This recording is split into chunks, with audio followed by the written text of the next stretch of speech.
పూరా లోకల్. నమస్తే, welcome to పూరా లోకల్. ప్రస్తుతం మనం గాంధీ భవన్లో రవలి రెడ్డి గారితో ఉన్నాము, పిసిసి జనరల్ సెక్రటరీ. నమస్తే మేడం.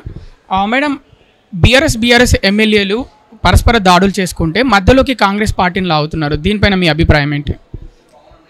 మనము గత 2 రోజుల నుండి చూస్తున్నాం ఎలాంటి రాజకీయాలు ఎవరి డైరెక్షన్లో నడుస్తున్నాయో చూస్తున్నాం.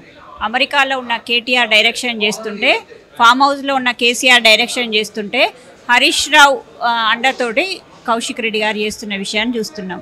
అసలు కాంగ్రెస్ పార్టీకి ఏం సంబంధం? ఆ గాంధీ ఎమ్మెల్యేనే నేను బీఆర్ఎస్ పార్టీ ముర్రో అంటుంటే కాంగ్రెస్ పార్టీకి ఎందుకు అంటగడుతున్నారు అంటున్నా. ఏదైనా ఉంటే వాళ్ళు చూసుకోవాలి, వాళ్ళ ఇంటర్నల్ ఇష్యూ. కాంగ్రెస్ పార్టీకి ఏం సంబంధం?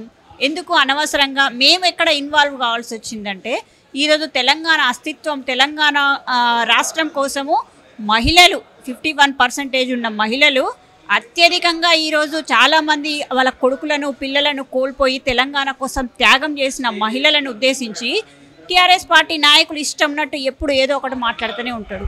కౌశిక్ రెడ్డి కావాలని రెచ్చగొట్టే వ్యాఖ్యలు చేశారని మీరు భావిస్తున్నారా? 100% నేను అదే అంటున్నా.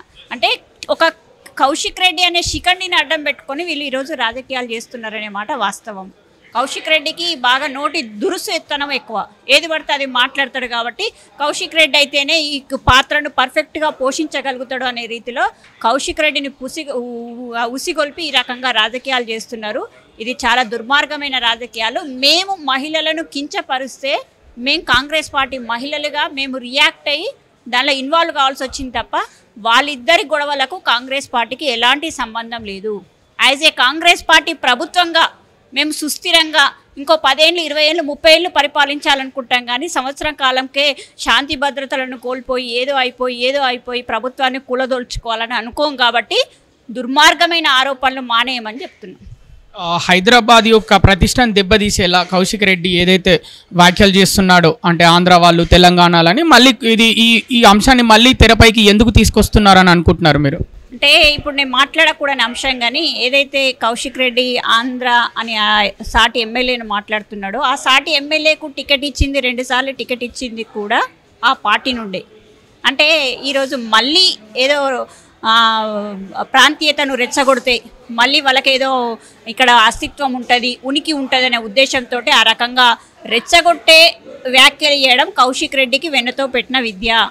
ఆయనకు ఈ నోటికి ఏదొస్తే అది మాట్లాడడం, ఆలోచన తక్కువ, ఆవేశం ఎక్కువ.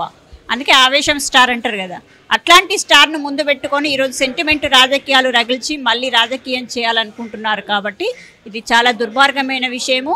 ఈ విషయంలో మా ముఖ్యమంత్రి రేవంత్ రెడ్డి గారు చిత్తశుద్ధితో లా అండ్ ఆర్డర్ను కాపాడడంలో ఎవరు తప్పు చేసినా, ఈరోజు చూశారు కదా, ఇప్పుడు గాంధీకి ఏదో మేము సపోర్ట్ చేస్తున్నాం అంటున్నారు కదా, గాంధీ మీదనే కేసు నమోదు చేశారు కదా, గాంధీనే చేశారు కదా. కాబట్టి కౌశిక్ రెడ్డి మీద కూడా రేపు ఖచ్చితంగా యాక్షన్ ఉండబోతుంది.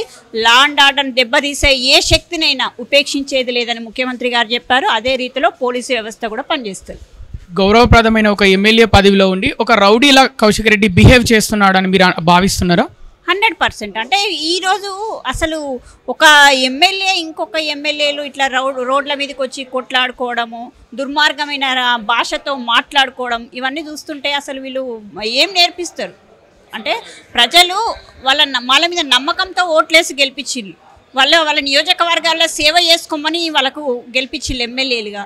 కానీ ఒకరి మీద పరస్పర దూషణలు చేసుకుంటూ, ఒకరి మీద ఒకరు దాడులు చేసుకుంటూ ఇవే రాజకీయాలు అనే రీతిలో ప్రోత్సహిస్తే మాత్రం కాంగ్రెస్ పార్టీ ప్రభుత్వం చూస్తూ ఊరుకోదని హెచ్చరిస్తుంది. ఇది పక్కా బీఆర్ఎస్ ప్లాన్ లా కనిపిస్తుంది. వాళ్ళ ఎమ్మెల్యేలు పరస్పర దాడులు చేసుకుంటే మధ్యలో కాంగ్రెస్ పార్టీని లాగి, అలాగే ప్రాంతీయ విద్వేషాలు రెచ్చగొట్టి, ముఖ్యంగా హైదరాబాద్ లాంటి ఏరియాలో లా అండ్ ఆర్డర్ సమస్యలు తీసుకొచ్చేందుకు బీఆర్ఎస్ ప్లాన్ చేస్తుంది అంటున్నారు రవలి రెడ్డి గారు, కాంగ్రెస్ పిసిసి లీడర్. కెమెరామెన్ నరేష్తో కృష్ణబాల, పూరా లోకల్.